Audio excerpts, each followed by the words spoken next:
He was dressed up in his costume. He decided to go as a pirate. Arrgh! Arr. Arrgh! Q. But it was kind of a bummer party. He wasn't, he wasn't clicking with anybody. He wasn't having a good time. So he went to finish his drink, and he was gonna just, take off, go home, and egg a house on the way, whatever.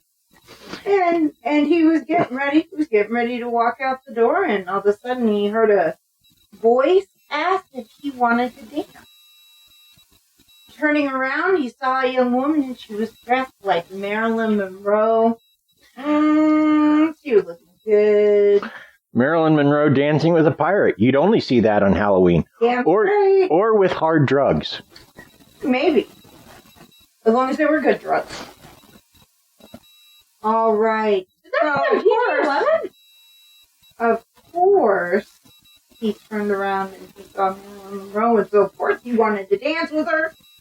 So they danced and talked a little bit while they danced. She said her name was Catherine. And while they danced, she said that she was getting a little bit cold. So he gave her his jacket, put it around her shoulders, and when it was getting late, she asked if he could take her home. Of course he took her home because he was that kind of guy. And good man. Well, were they going to his home or her home? No, she asked if he would take her home. To her home! Okay. You naughty daddy. That's not the kind of thing a daddy's supposed to think. Yeah. Shame on you. Don't put your mind in a gutter. Put it in the fresh, clean water, please. Well, he tried to talk to her, but she didn't say much on the way home. And as he approached an intersection and had to stop short, as a driver plowed through the red light and would have hit them if he hadn't been paying attention. He turned to Catherine to make sure she was all right, but saw only his jacket lying against his shoulder. There was no way she could have gotten out of the car without him hearing. Somewhat dejected and disappointed, he went home. I'm sorry, at this point it's like, no. You'd be like, what in the actual hell? You wouldn't be dejected and disappointed. You'd be like, no freaking way. What was in that drink? That would be the other thing I would be asking. I'd be like, when did you disappear? Hello? So the next several weeks, he was busy with his schoolwork, but he kept thinking about her. He called the bar, and the bartender didn't remember her, or even him for that matter. Finally, he decided to go and visit the address she gave him. He got to the house, and an older woman answered the door. He was told that no young woman lived at that address. Looking behind the woman, he saw the girl he had danced with in a photograph. He pointed to it, exclaiming, "Her! She's the one!" The woman said that was quite impossible, as her daughter had died in an auto accident 2 years earlier.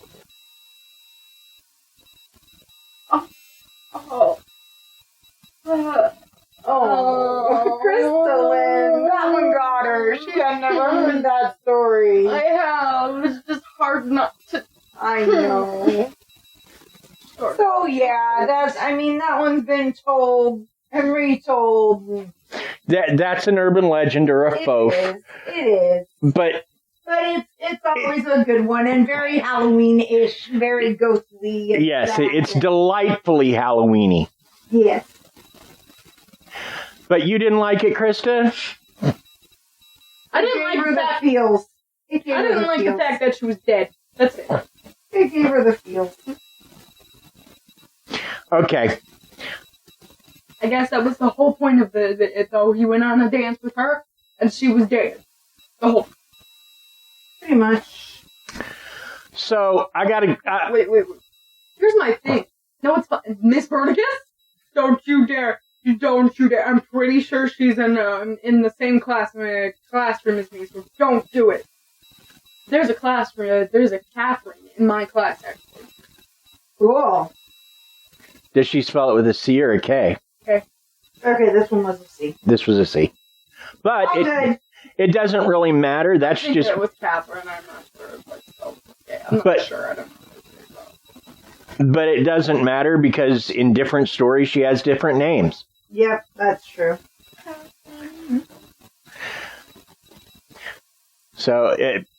But we won't call attention to the fact there's a Catherine in your class. Oh, my Miss Vernicus might. I know her. Who else? Don't do it. All right, I got a couple of stories, and I'm not going to. There is one of these stories that is not true, and the others that are. I won't be distinguishing which is which, but some people will be able to figure it out. Okay. So when I was a kid in Parkville, Missouri, there was a creepy old cemetery called Walnut Grove, and one of the people buried there was a gentleman named Silas Cheever. Now, Mr. Cheever had a very bad reputation. He sued people at the slightest provocation. If a child's ball landed in his yard, he kept it. He argued with his neighbors, and he poisoned pets in the neighborhood he considered pests. So he was not well liked. Male Karen. When he died at the age of 93, many people were quite happy to see him go. But many people believed that his spirit haunted the grave, and we used to dare each other as young kids to go and visit the grave at night. I would never go, but there's a kid named Chuck Thomas. Chuck was one of those kids that wasn't scared of anything, right? I'm not scared of nothing, yeah. Yeah, one of those. Oh, one of those stupid kids that get scared, like, at the end of horror movies? Yeah, I know. He also had a knife his dad had made that the handle was made from a deer antler. It was one of those... A deer antler? Yeah. Cruel. Whatever. Gotcha. He was awful proud of it, right? Yeah. So it was a distinctive thing, is basically. Anyway, one day he was bragging about he wasn't scared of anything. I'm not scared of nothing. So we dared him to go to Silas Cheever's grave at night. And he was like, fine, I'll go, blah, blah, blah. Well, back in those days, we didn't have the internet or phones that were cameras or things like that. So we were trying to come up with a way to prove that he could prove he'd been there. And we're like, fine. Take your knife, because no one else has a knife just like it, and stick it into the ground of the grave there. And that way we'll all come back with you. We'll see the grave. We'll see the knife. We'll know you were there. And he's like, fine, that's what I'll do. So it was a cold night. He wore a sweater and a long trench coat. He went to the Walnut Grove Cemetery. He went to Silas Cheever's grave. He waited until 10 p.m. because he wanted it to be full dark when he got there, because he was going to do it right. He got to the grave, and the moon had started to rise. A wind kicked up. It was chilly. Now Chuck wasn't imaginative at all, but every hoot of an owl made him think he was hearing the ghostly cries of Mr. Cheever. Finally, he knelt to the task at hand. He stabbed his knife into the ground and went to walk away, and he couldn't. He tried to run and was held steadfastly in place. It was like a claw had him in a grip of iron, and it had grabbed his coat and would not let go. He screamed for help, but no one heard him. He tried to flee, but he went nowhere. When the cemetery's caretaker found him the next morning, he had passed out from terror. His knife was through the bottom of his trench coat, pinning it to the ground. And Chuck's hair is bone white to this very day. Here's my thing. Even if the person was bad, you do not disrespect their grave. If they were bad, that's where they deserve to be. Let them rest in peace. That was their decision on their life. That was their part of taking on their whole life. That's what they want to do. Let them do it. And you do not disturb the dead. Because something like that might happen if they're a bad person. And even if they're a good person and they're a spirit, you still do not want to do that. That is disrespectful in regards to anything that you could be able to do. I'm very disappointed in your story here. Well, his hair was brown when he went through the grave. It's bone white now and has been since he was 12. I think the kid paid enough. I don't. It's disrespectful. Nobody, and I mean nobody, should be that disrespectful to the dead. She's very disappointed in you. I don't think it was him, though. Well, no, it was this other dude, but still. Well, to be fair, we dared him to do it, but he was that kind of person, you know. Uh-huh. I'd do anything. I'm not scared of nothing. Blah, blah, blah. It doesn't. So you're saying it's my fault? Yep, I think that's what she's saying. No, Yeah. not real. I mean, kinda. Wow. You and your friends. Okay, Wow. got another story. I will drop it out now. Isn't it Mom? No, it's okay. He wanted to do 2 in a row. Well, here's the thing. I found 5 stories. Mom found 3. You found 3. So I'm kind of having to break them up a little different.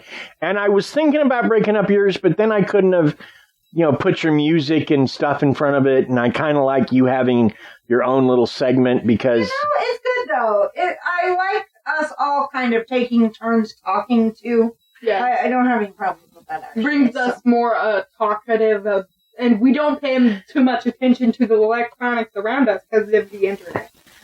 Yeah, there's that, too. So I lived in Atchison, Kansas for a little more than a year. Yep. I rented a house on a hill. It was called, the street that it was on was called Spring Street. It was in the 600 block. Also on Spring Street, you can find the town's only Wendy's, because Atchison is a place where they send souls that are too evil to go to hell. If you need proof of that... Makes sense to why you were living there. Yeah, well, if you need any proof of that, look at the what was that flyers? BTK. Oh, yeah, no, Amelia Earhart. Amelia. Yeah, she learned to fly in the 1920s when women weren't allowed to do anything just to get out of Atchison. I'm just saying. They're Not... just like, women don't do anything. What do women do? So... They made you. Get out of here. Shortly after I moved into this house, I was sleeping downstairs, even though my bedroom was upstairs, because it was stupid hot and I didn't have air conditioning.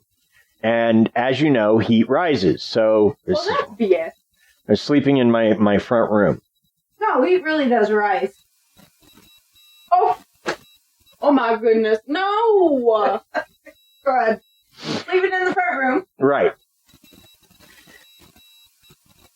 So I kept waking up because of how hot it was. It was late. I looked in the kitchen and I saw a woman in white coming through the door of the kitchen and into the dining area. And now, like the place we live now, there weren't doors. It's like, it was like, it's kind of set up like it is here. The kids, Allie and Caitlin's room wouldn't have had a door. That would have been the living room. This area would have been the dining area, and our bedroom would have been the kitchen, right? It was basically a line with no doors separating any of the rooms. Right. So when I saw this girl coming into the kitchen, I thought someone had broken in. And at first, I started to get up off the couch, but she glided through the dining room table, and I was like, holy hell, this is bad. I realized that whatever she wasn't part of our world any longer. My heart pounded like a trip hammer because, well, that's what it does when you realize... What's a trip hammer? A really big heavy hammer. Okay. It's just going boom, boom, boom, boom. And she looked directly at me. And in that moment, I knew she saw me, right? Because there's that moment of recognition in her eyes. And I'm just like, oh my God, I am now interacting with something on the other side of the veil. And I don't like it because I didn't like it. Right. She gathered up her long dress, like you see in movies where women wear those long, old-style dresses, and charged directly at me. And, like, she opened her mouth, and it was just, like, impossibly wide. I just remember thinking,